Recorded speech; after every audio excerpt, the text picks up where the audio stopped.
كان جميل شاعر. لا شك إنه رواية الثريا كانت أكثرها هنا في هذا المكان. أنا شفت الزهرة اسمها في هذه الثريا كانت أكثر فصولها في هذا المكان.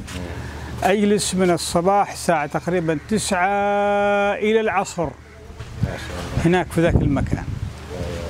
والخيال كان رطبا ينساق مع دفق الهواء المشبع بالرذاذ، ويجعلني أعيد ثم أعيد ثم أعيد. فإن كتبت فلا أقف، وإن استرجعت في القراءة أو بالقراءة ما كتبت فأتلذذ لأستمر في الكتابة مرة أخرى في هذا المكان. سنة كم هذا الكلام؟ هذا الكلام في 2014. ما شاء الله. يبدو أنها جزيرة هذه. ما صغيرة، ما صغيرة. أنت تقطعها أحيانا بالسيارة في مسافة لا تقل عن 110 كيلومتر. أكبر زنجبار الطول. أي من أقصى الشمال إلى أقصى الجنوب. هذه التلة تنفتح على جزيرة أخرى تشوفوها هذيك؟ أيوة. هذيك تسمى جزيرة ميسالي. ميسالي. وهي من الجزر النشطة في زيارة البحوث العلمية والسياحية، لكن العلمية أكثر.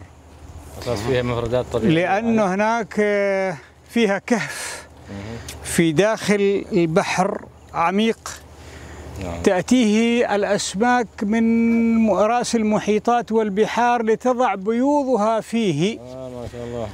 وبعد ما تفقس وتستوي تلحق بأمهاتها من حيث جاءت.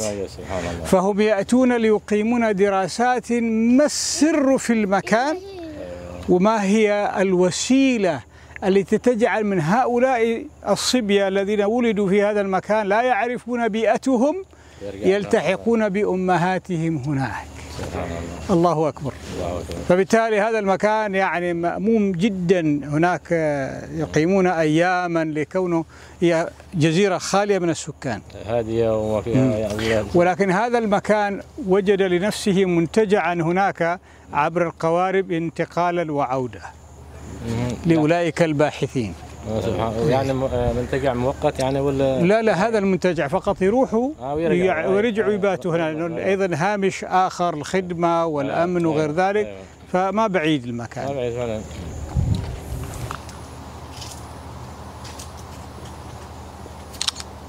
ما شاء الله.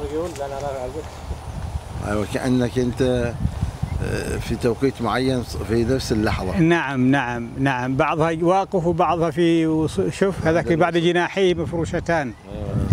لكن الظاهر عليك أنت شيخ ناصر يعني بينك وبينهن صحب ومعرفة، يعني لما يشوفونك يعني تطلع عليهن يعني يجي رحمة هذه قرض منك حالهن ما.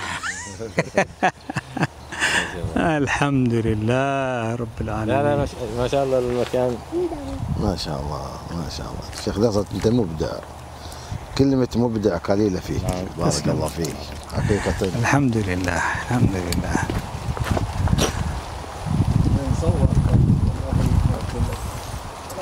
أريد واحد يسكع هنا بين هذه الزهور. يلا بالورق عندك الدور.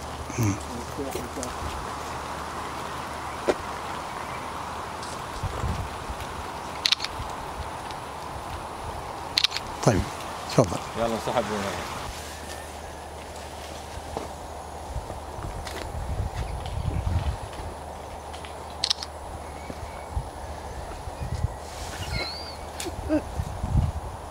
أريدكم تتخللون 3 جزر وراءكم. تفضل.